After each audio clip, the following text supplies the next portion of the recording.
Hi guys, my name is Jazz and welcome to my new podcast series, Exposing Issues in Society Today. Today's topic will be on critical race theory. Critical race theory is a theory that shows the racial inequality from a legal perspective and how it's embedded within. The theory exposes discrimination and racial bias not only within the criminal justice system, but also within society today. Although it connects to evolution, gender inequality, marriage and divorce, racism, LGBTQ+ issues, abortion, and so many other topics today, we will be specifically focusing on racism and how Black people and people of color are directly impacted. In society, we are surrounded by multiple people who could be dealing with racial bias and discrimination. It is important to acknowledge that critical race theory addresses racial inequality in all levels of the criminal justice system.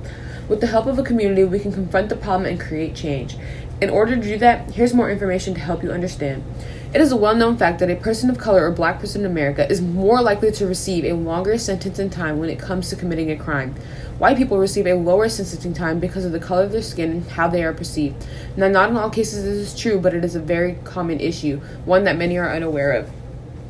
Some research was done by the Sensitivity Project that supports critical race theory and how it helps expose problems that Black people and people of color experience in the system. The article states, prosecutors are more likely to charge people of color with a crime that carry heavier sentences than whites. Federal prosecutors, for example, are twice as likely to charge African Americans with offenses that carry a mandatory minimum sentence than similarly situated whites. These laws were never created to protect minorities. They were meant to protect those who wrote them.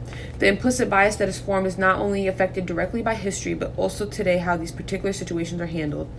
The article, A Case for Race Consciousness, written by Alexander Allencroft, presents information about implicit bias and explaining the appropriateness of race consciousness and how it has impacted society today.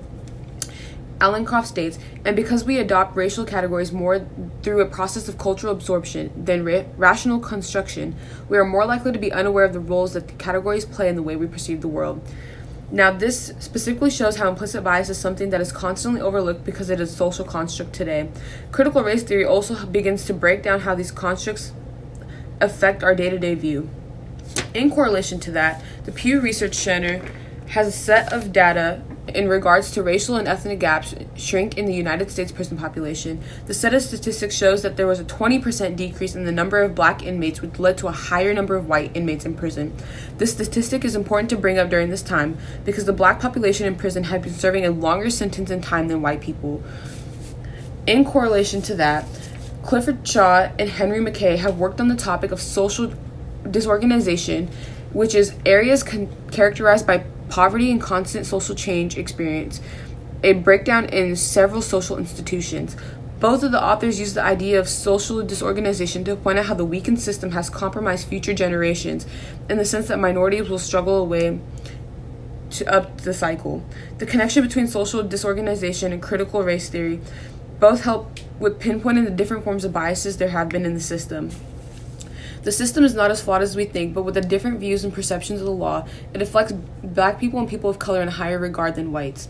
Confronting these different social constructs can and will create a harder path to get to the level of equality, but it cannot be reached without going through it and understanding how and why it affects specific groups of people.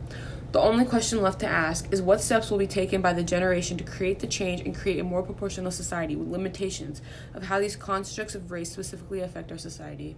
Thank you.